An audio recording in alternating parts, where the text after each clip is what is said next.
back to Knowledge Resources Speaker Feature. Today, we're sitting down with Ayesha Mathuthu, Group Head for Talent Management at Aspen Pharmaceutical Holdings Limited. Ayesha will be speaking at the upcoming HR Summit this September, and today she'll be giving us a quick preview into some of the insights she will be sharing. Ayesha, thank you so much for joining me. Thank you. Ayesha, just to kick us off, could you give us a quick little preview of what you'll be sharing at the conference and what we have to look forward to? Thanks, and thanks for your time today. I'm excited to present at the conference in September, and the topic is around the new world of talent management. But I don't think we can start there without really looking at the new world of work. And the saying is a new world of work is tomorrow, but it's actually happening as we speak. And we've seen with COVID that change management has really kind of taken gone leaps and bounds. We've had to overnight work from home. We've overnight had to implement some new changes in our ways of working and our engagement. So we'll definitely focus on the new world of work and how that's impacted in the talent management space, and the strategies that as HR people we've had to reset and refocus. If you're rigid as an HR practitioner, you're going to have a tough time because you're going to be asked by your business to be a lot more agile and a lot more flexible. I'd like to separate the session into two parts. I'll be talking about how we need to do better. So in the world of work, we need to do more with less. Organizations are cutting and they are streamlining. They're using technologies to become more efficient. So how do we do more with less and do better? But I think importantly, how do we be better? How do we show up intentionally around the human resource agenda? And we've, as an organization, taken a focus, and as an individual, quite passionate about the topics around equity, diversity and inclusion, and then now belonging. And how do we use all of those center points to really create cultures of connection so that the employee experience not just shapes our culture, but allows for sustainable and successful organizations. So that will really be my focus in the session in September. And I'm glad you've mentioned change management and agility as well, because I know that's a huge focus. It's a huge talking point for the industry now as we're moving out of the pandemic and realizing how important it is to be malleable to the environment and to be able to respond very quickly. What have been some of the greatest changes, perhaps besides the pandemic, that you've seen in your career, and what are changes that you hope still occurs? So I think some of the biggest changes, it's definitely been how we've had to ensure learning, talent acquisition, the employee experience, succession planning, all have had to be reviewed. We've had to look at our strategies and made sure that they are now fit for purpose. Like I said, overnight, the ways of showing up, the ways of leadership, the ways of connecting have changed, and we have to change our strategies accordingly. We're not also setting our 5-year, 10-year strategic HR horizons anymore. It's happening in 2 years, 3 years. I know as our organization, our change horizon is 2 years. We are continually reinventing ourselves, and HR has to, if not lead the pack, we've got to be able to be just as agile as our organization. In terms of changes still approaching, I think it's already on the agenda, but I think it's going to gain momentum are the concepts around the inflow. And I think it's really important when we speak about inflow and learning, but it's also inflow succession, it's also inflow wellness and experience, because employees and leaders don't have the time, line managers, they just don't have the time. We are packing more and more on their to-do list in their KPI documents. And now we're expecting them to do the human capital elements, which are critical, but they're saying they are pushing back with resistance. So how do we make sure our solutions and our strategies are inflow? And using that technology to enable the inflow, I think is going to be critical about what technology we use and how we then enable succession, learning, wellness, etc. With the technology, and also with the demand solution, so that this learning and this inflow can be self-directed. I think another key change that I believe is going to gain momentum is the skills-first approach. As we focus more and more on quality of candidates, internal and external, around skills and experience rather than on qualification, and also doing away with the traditional role profile. So I know some of the really progressive organizations are focusing on the skills first because it allows for more agile teams and more agile deployment of talent. So I think that's going to gain momentum.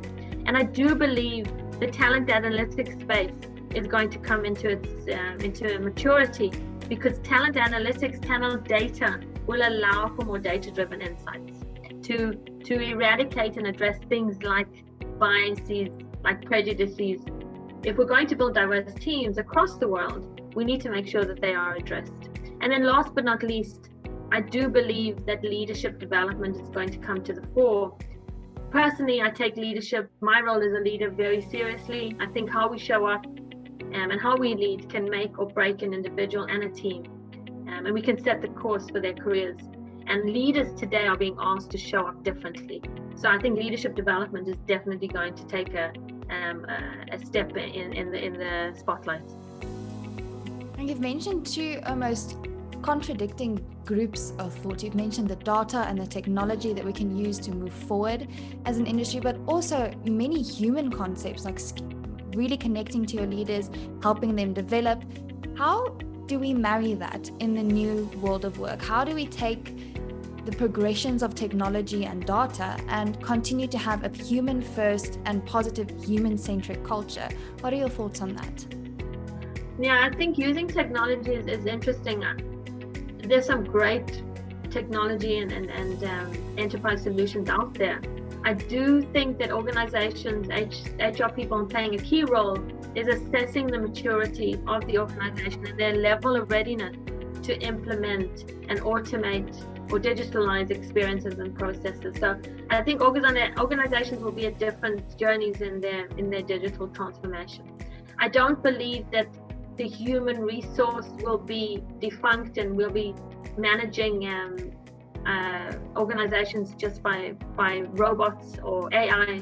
I think the human element in terms of emotions, connections, innovation, creativity is going to take, it has come to the fore. Look at wellness, how wellness has gotten such prominence over the last 2 years. And we are acknowledging that people are important and human beings are important. So technology will never replace that. It's how we integrate and seamlessly complement what humans can bring to an organization, and then how technology can bring and support what humans are doing. So I don't believe it's either or. I believe it's both and I believe each organization will run its digital transformation journey based on their maturity, based on the industry, and based on their appetite for change. This is certainly a challenge for HR leaders, and you've mentioned before that they have quite a lot on their plate. There's a lot of new responsibilities for HR leaders, and on top of that is the looming war for talent, as they say in the great resignation. Certainly a lot of really big and difficult changes happening within the industry. What's your advice to talent leaders in the new space, really trying to find their feet and succeed during these now new challenges, new times? No, thank you. I think in the war for talent, let me unpack it in the internal war, because you're mining your talent internally. You're looking at your enterprise talent inventory, and then the external, if I can pack it from an external perspective. So internally, I think it's really important that you listen to the voice of your talent.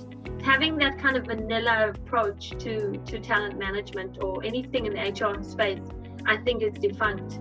And I'm going to share in the conference what I call the McD's model, the McDonald's model. If you look at how they have rolled out McDonald's across the world, they could have implemented a copy and paste of their menus, but they've customized it based on the audience. And why did I use that example? It's because that's what HR needs to do. They need to take their foundational elements and customize it to the voice of their talent. And because that's where you're going to see the real benefit in terms of being more inclusive and driving diversity in your respective markets. I think data internally is going to be critical so that you can quickly mine the data. There's some great technologies out there where you host your skills inventory, and across the world you can see how to put a project team together of particular skills. And although we're not there yet as an organization, that's really our aspirational view.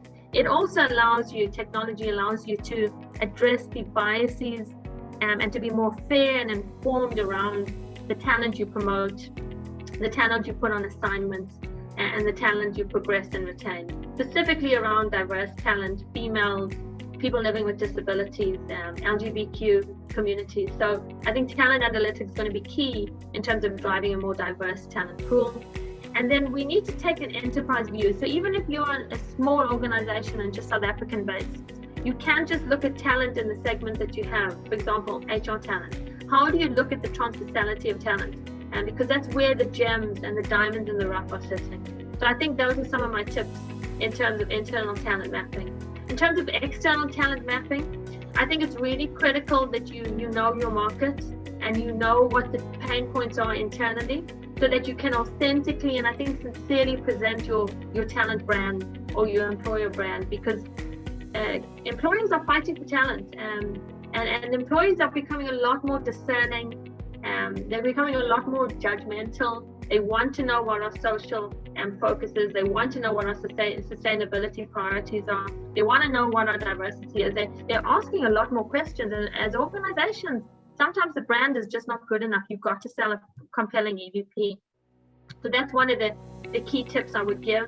Focusing on skills and experience as we move to more that skills first approach, because a lot of the time qualifications, where you study, who you've worked with before can be a barrier to entry.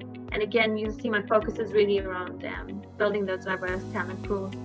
I also think the traditional talent sourcing strategies are needing to be tested. If you've got a vacancy, you don't just fill with a full-time equivalent role. You look at diverse talent pools, either aging, retirees, graduates, gig workers, contingent workers, etc. We've got to be more creative as to where we're pulling our talent pools from, and also helps in terms of employment, specifically in our South African context. And then we need to also look at how we build talent pools within our industries. How do we come together as industries to address the talent shortage, so that we can build robust and dynamic talent pipelines, so that there's enough talent to go around. I do think that collective effort will really play a role in addressing the war for talent. So those are just some of my tips in the war for talent. I love what you said, that sometimes the brand is just not enough. Sometimes you really have to focus on your other aspects, especially now as talent is getting much more competitive. Yes. Just as a closing question, Ayesha, what do you hope the attendees walk away with from your talk? What are some perspectives or skills that you hope they will take away from the presentation? A subjective answer, but I'll take a shot at it. I hope they're inspired to show up differently. I live passionately and I work passionately, and I'm hoping that comes across in when I share my stories and my perspective on talent. I hope they have courage to be bold and step into a space that I believe for years has possibly been in the shadows. HR really is at the forefront now, from experience, from succession, from wellness, and HR has a role to play, and I think that seat is there at the table for them to really grab and make a meaningful contribution. So I'm hoping they're given the courage to take that step forward. I hope I provoke some curiosity in some of the topics that they may not be aware of or familiar with or haven't thought about. So I'm hoping it does provoke that curiosity and allows us to engage offline and after the conference. I think the power of these conferences is the power of networking and meeting interesting and diverse talent in various industries. I do see the employee experience as multi-layered and multifaceted, and I'm hoping it will allow people to critically analyze the topic, but also their business and the space that they're in. And then lastly, I think the HR space is a lot happening in HR. And I would want them to kind of just breathe and pause and really see what makes sense for their organizations. First and foremost, what makes sense for their organization, so that it can make sense for their employees, and that they realize for us to have a truly meaningful and strategic talent management space, that it must be integrated. It must be integrated to all the elements and the employee lifecycle elements. You can't do one thing without the other. So I'm hoping that inspires that understanding. So yeah, I'm just hoping that the individuals or the delegates walk away with curiosity and walk away with the courage to step into their space. What a great call to arms for anyone who would like to join the conference and hear directly from Ayesha and learn how to take that seat at the table and be inspired and get some courage. Please join us, and you can sign up with the link in the description. We'll be happy to have you. Ayesha, thank you so much for joining me today. It's been great. Thank you so much. Thanks for your time.